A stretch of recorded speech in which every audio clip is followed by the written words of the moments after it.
inirereklamo ang di umano po ay inagawan ng boyfriend. Ano ba nangyari? Mark Asia Castillo, pasok!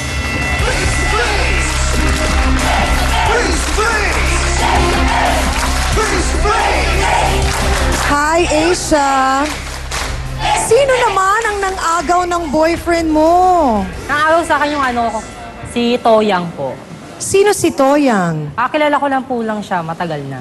Kaibigan mo rin? Hindi na naman po kaibigan, parang Hindi kayo kilala close, lang. kilala basta- lang. Opo, hindi pa kami close. Taga doon sa lugar nyo o sa trabaho? Taga sa amin po. Paano mo naman nasabing inagaw? Kasi po si Toyang po kasi, para siyang nag-hosting, nag-organize siya sa isang mga rap contest, mga dance contest.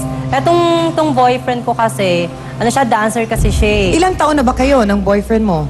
Ano pa lang kami? 2 months. Bago pa lang. Bago pa lang po. Okay. Anong pangalan ng boyfriend mo?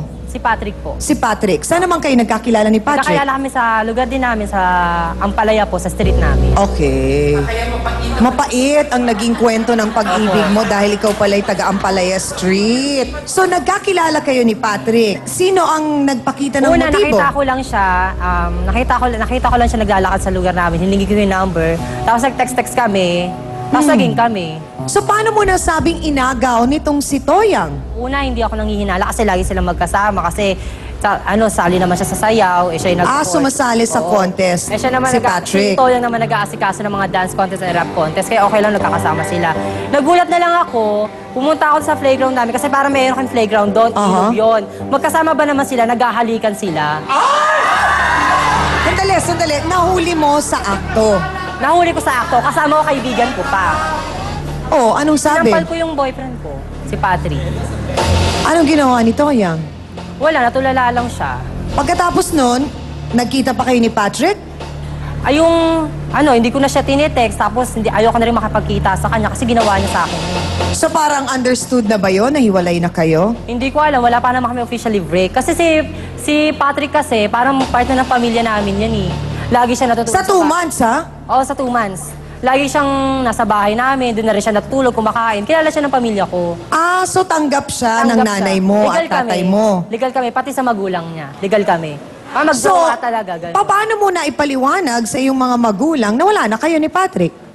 Ayoko sabihin kasi ayoko masira siya sa magulang ko eh. So hoping ka pa rin na good shot magkabalikan good kayo? shot kasi siya sa magulang Hindi, ko eh. pero hoping pa rin kayo na magkabalikan kayo? Ako, hoping ako.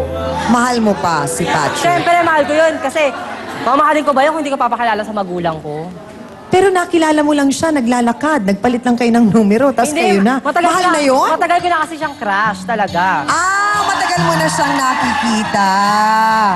Pero gaano katotoo na isa sa mga kinasasama ng loob ni Patrick sa'yo ay yung sinasabi mo daw na siya ang kumuha ng cellphone mo? Oo, siya naman talaga na kumuha eh. Paano mo naman nalamang iyo yun? Baka pareho lang. Kasi po, ganito po yan. Nag-iinuman po kami magkakaibigan. Si CJ, si Isa, ako, saka si Patrick. Kaya inuman kami sa bahay. Doon kami natulog sa kwarto ko. Hindi kinabukasan, hindi hinahanap ko na. Nasaan na yung cellphone? No. So, ang pinagbibintangan ko yung mga bakla. Kasi di naman sa akin magagawa ni Patrick yun eh.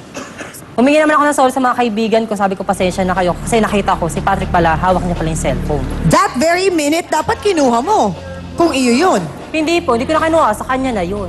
Saka pinaano ko rin sa barangay. Nireport ko siya. Ni-report mo. Para sa susunod, pag bumawa pa siya ng... Lumapit ba si Patrick sa'yo at humingi ng dispensa sa Hindi, nangyari? makapal mukha niya eh.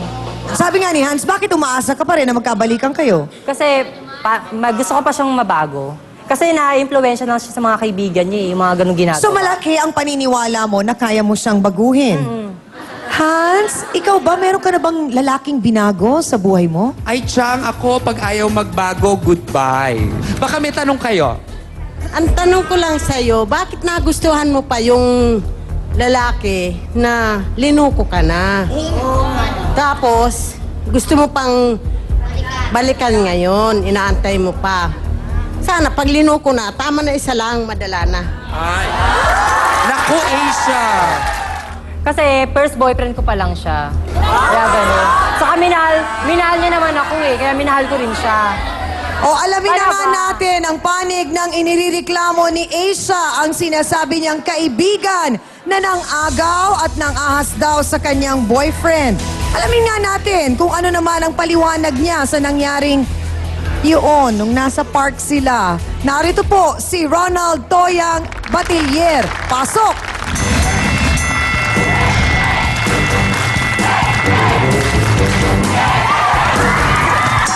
Ay, patawarin! Ang kwento po at paliwanag ni Toyang, masasaksihan nating lahat sa pagbabalik po ng Face to Face. Diyan lang kayo.